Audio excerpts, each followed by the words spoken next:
Beda sama Ustadz sekarang. Ana di sorga, ente di comberan. Hmm.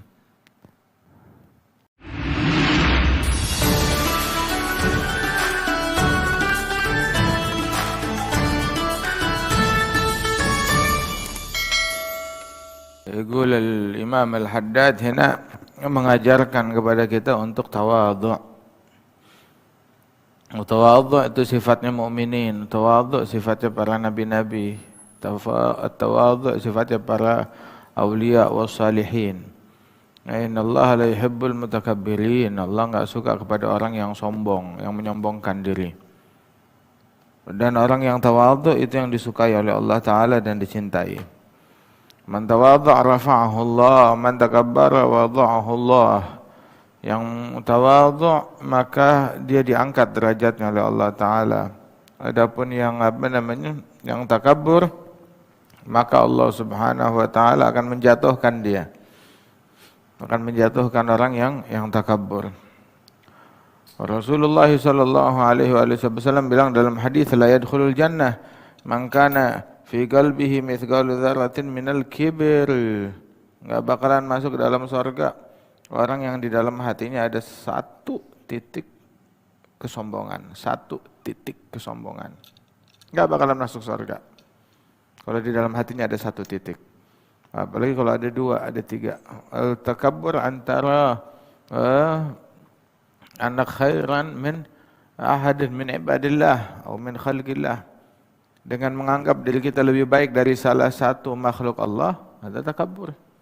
Makhluk Allah. Anggap diri kita lebih baik dari apapun juga makhluk Allah Ta'ala, maka ada takabbur.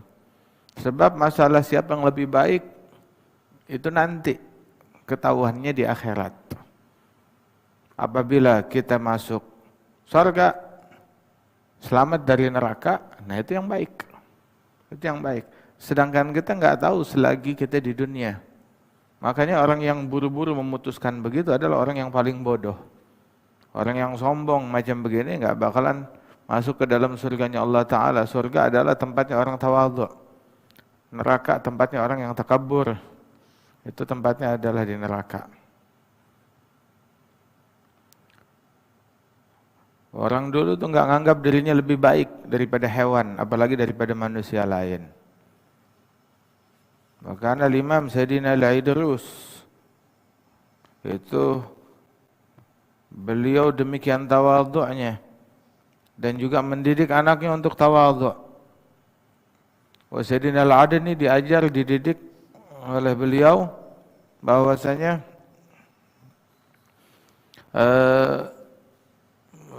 dia izin pamit mau berdakwah. Bilang ya akhir. Tapi ente mau dakwah kepada siapa? Dengan syarat. Kalau ente mau dakwah dengan syarat, temukan orang yang di bawah engkau derajat. Maka dia berpikir kalau ulama senior, jelas mereka di atas saya. Saya enggak lebih baik dari mereka. Adapun para ustadz yang sepantaran nama saya, mereka lebih baik dari saya, mereka ikhlas. Saya enggak ikhlas dalam mengajar. Para santri, malaikat aja menghamparkan sayapnya untuk mereka. Sedangkan saya ngajar belum tentu ikhlas. Ulama menganggap dirinya. Orang-orang yang sholihin ya jelas lebih mulia dari dia. Orang yang maksiat dalam benak dia orang yang maksiat. Mereka maksiat nggak tahu kalau itu haram. Sedangkan saya dikasih ilmu tapi masih maksiat, masih melanggar kepada Allah Subhanahu wa Ta'ala. Nggak ngamalin ilmu, diazab sebelum penyembah berhala. Ya kalau begitu dia pikir hatta orang kafir pasti lebih hina dari saya. Ya sekarang, tapi akhir hayat kita nggak tahu. Kali dia dapat hidayat masuk Islam dan saya nggak tahu meninggalnya dalam Islam atau enggak. Sampai akhirnya dia putus asa. Kayaknya nggak bakalan kemana-mana. Saya gagal atas misi saya menemukan orang yang di bawah saya. Akhirnya dia pulang. Saat pulang ngelihat ada seekor bangkai anjing. Anjing yang udah menjadi bangkai, udah busuk. Ini lebih hina dari saya. Dia mau pegang aja jijik. Dia ambil Dia ambil tali untuk diikat diseret ke hadapan abahnya. Tapi baru mau begitu dia nggak jadi.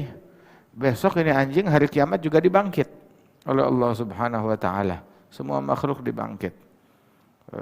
Sampai itu untuk membuktikan keadilan Allah Subhanahu wa taala. Dulu tuh kambing yang punya tanduk pernah nyeruduk yang nggak punya tanduk. Itu besok hari kiamat kambing yang nggak punya tanduk yang dia seruduk diberikan tanduk untuk ngebales kambing yang nyeruduk dia dengan tanduknya.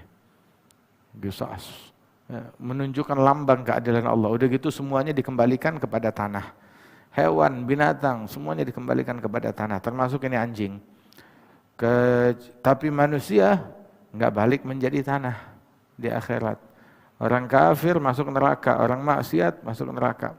Nah saat itu tuh orang kafir ngejerit, ya laitani kuntu turaba, andaikan saya ini seekor anjing yang balik kepada tanah, atau binatang lain yang balik kepada tanah, itu masih lebih baik daripada harus masuk nerakanya Allah Subhanahu wa taala. Jadi hatta anjing, bangkai anjing saya nggak lebih baik daripada bangkai anjing. Tapi ujung-ujungnya nanti di akhirat dia bilang kepada ayahnya, bilang, nah orang kalau punya hati begini baru layak untuk berdakwah. Kalau enggak masih belum layak.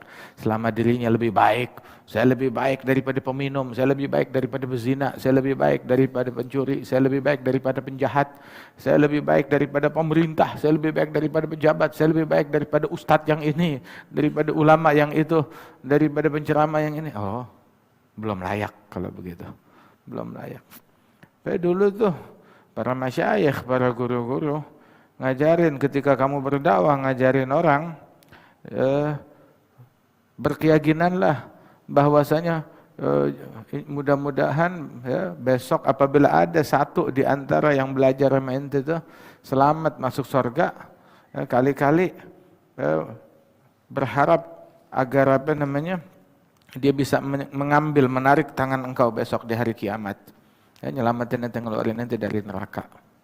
Ada satu aja yang selamat, dia tarik tangan gurunya, nyelamatin gurunya. Hakata. Diajarkan sedemikian rupa. Ukathir, di banyak kesempatan berkali-kali Al-Habib Umar bilang kepada kita orang, begitu ketika lagi duduk, turu-turu kita, bilang siapa di antara kita besok yang selamat ya di akhirat, jangan nyelonong pergi aja, cari temannya. Begitu, cari temannya siapa yang belum ada, siapa yang selamat, tarik kita, selamatin kita, tolongin kita. Sampai kayak begitu. Beda sama Ustadz sekarang, ana di sorga, ente di comberan.